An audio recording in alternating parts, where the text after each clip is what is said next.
여러 가지 약물이 있지만, 그리고 지금도 뭐 활발하게 연구가 진행되고 있지만 아직까지 뚜렷하게 이런 진행을 늦추는 효과가 입증된 약물은 없습니다. 그렇기 때문에 뭐 현재까지 진행을 늦출 수 있는 유일한 치료법은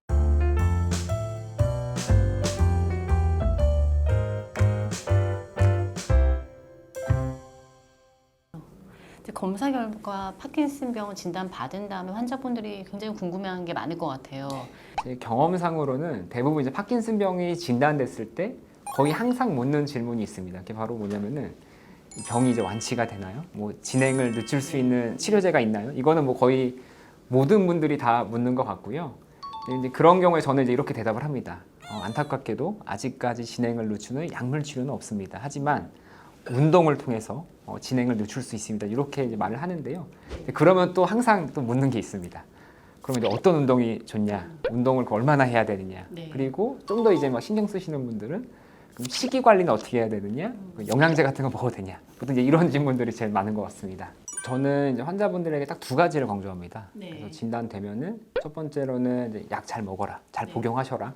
그래서 그 두 번째는 운동 열심히 해라. 여러 가지 약물이 있지만, 그리고 지금도 뭐 활발하게 연구가 진행되고 있지만 아직까지 뚜렷하게 이런 진행을 늦추는 효과가 입증된 약물은 없습니다. 그렇기 때문에 뭐 현재까지 진행을 늦출 수 있는 유일한 치료법은 운동이기 때문에요. 그런 점들을 설명을 드리고 운동을 하라고 이렇게 권장을 하고 있습니다. 특히 최근에는 파킨슨 환자가 운동을 하면 우울증을 감소시킨다는 연구 결과도 발표하셨죠? 어떤 연구인지 소개 부탁드립니다. 네, 어떻게 하셨어요?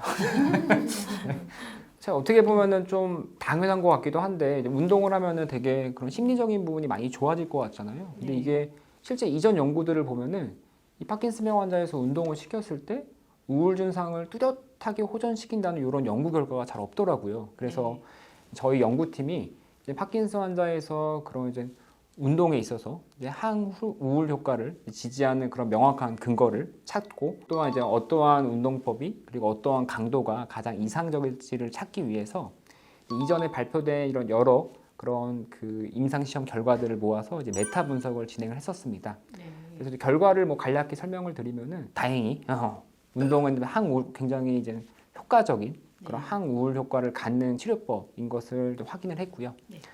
운동 형태 측면에서 봤을 때는 굉장히 흥미롭게도 유산소 운동만 하는 경우에는 사실 항우울 효과가 별로 없었는데 복합 운동, 그러니까 유산소 운동이랑 다른 운동을 같이 병합했을 때 뚜렷한 항우울 효과가 있었습니다. 그리고 이제 강도로 나눠봤을 때는 이제 뭐 중강도와 고강도 모두 우울 증상을 호전시켰는데 대신 강도에 따른 차이는 없었습니다. 그래서 이러한 결과를 종합을 했을 때 운동이 우울증을 개선시킨다. 네. 하지만 이제 운동의 어떤 강도보다도 운동의 형태가 항우울 효과를 결정하는 데 있어서 더 중요할 수도 있다. 이런 가설을 제시를 했었습니다. 네. 예를 들면 환자들이 따라하면 좋은 복합 운동은 어떤 건가요?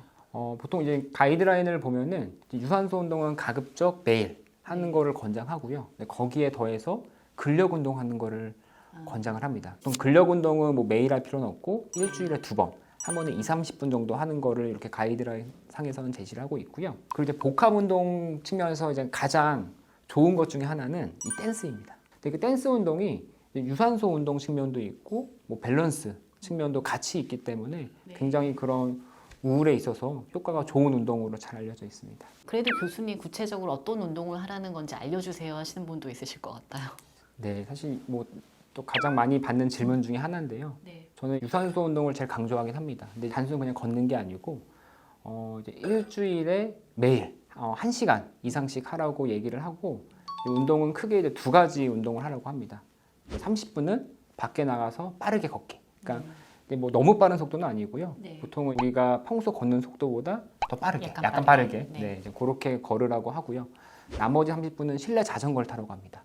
그러니까 실내 자전거의 장점이 이 유산소 운동도 되고 이 근력 운동 효과도 같이 있습니다. 그렇죠. 그렇기 때문에 이제 실내 자전거가 굉장히 좋은 운동이고, 실제 이전 연구 결과들을 보더라도 이 트레드밀에서 이렇게 걷고 뛰는 것보다 자전거를 했을 때 운동의 효과가 더 좋게 나와요. 네, 그렇군요. 그렇기 때문에 네. 실내 자전거를 권장을 드리고, 또 다른 단점은 이게 날씨가 안 좋을 때 있잖아요. 뭐 비 오거나, 네, 맞아요. 그래서 밖에 나가는 거는 그런 영향을 많이 받는데 네. 실내 자전거는 매일 할 수 있죠. 제가 보호자라고 하면은 그 파킨슨 환자인 저희 가족이 나가서 하다가 혹시 넘어지거나 뭔가 네. 사고가 있을까 봐도 좀 걱정이 될 것 같긴 해요. 네. 맞습니다.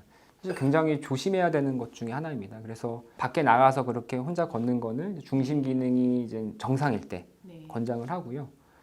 트레드밀은 사실은 권장 안 합니다. 중심 기능이 좀 떨어진 분들, 그리고 이게 서동증이 있으면은 내가 생각했던 것보다 그런 발의 어떤 스텝 수라든지 스텝 네. 그런 보폭의 그라든지 그게 좀 떨어지기 때문에 네. 넘어지는 경우들이 또 생길 수가 있어서 좀 권장하진 않고요. 그리고 이제 중심 기능이 떨어졌을 때는 네. 이제 안정이 뭐 지팡이 같은 걸 권한다든지 아니면은 너무 안 좋으신 분들은 뭐 보호자와 함께 나가는 거를 좀 권해드립니다.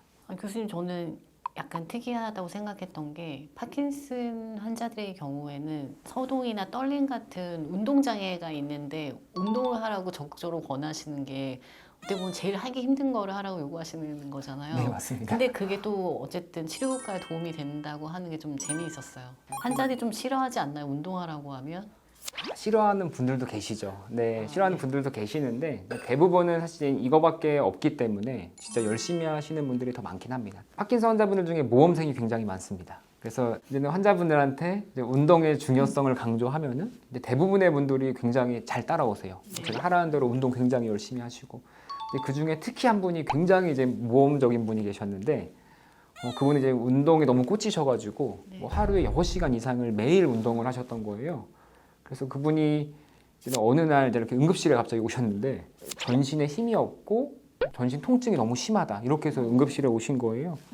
근데 이제 뭐 피 검사를 다 해보니까 횡문근 융해증이라고 운동을 너무 과하게 많이 하다 하면 보니까 생기는. 네, 맞습니다. 그래서 근육 세포가 뭐 깨지고 그래서 근육이 괴사하고 이런 병에 걸리신 거죠. 어머. 그래서 그분은 콩팥도 안 좋아지셔가지고 이제 뭐 중환자실 치료까지 받으셨는데 물론 다행히 뭐 잘 치료됐고 지금은 상태 좋아지셔가지고 지금도 잘 이렇게 운동하면서 하고 있습니다. 하지만 이제 이 환자분 말씀을 드린 이유는 이제 시청자분들께서도 이게 아무리 좋은 것도 너무 과하면은 독이 될 수 있다는 사실을 좀 알고 계셨으면 합니다. 네.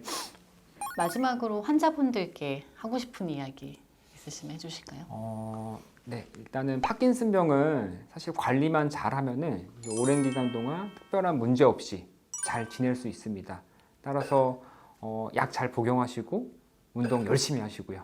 그리고 마지막으로 항상 좋은 일만 있기를 가득하기를 바라겠습니다. 네, 감사합니다.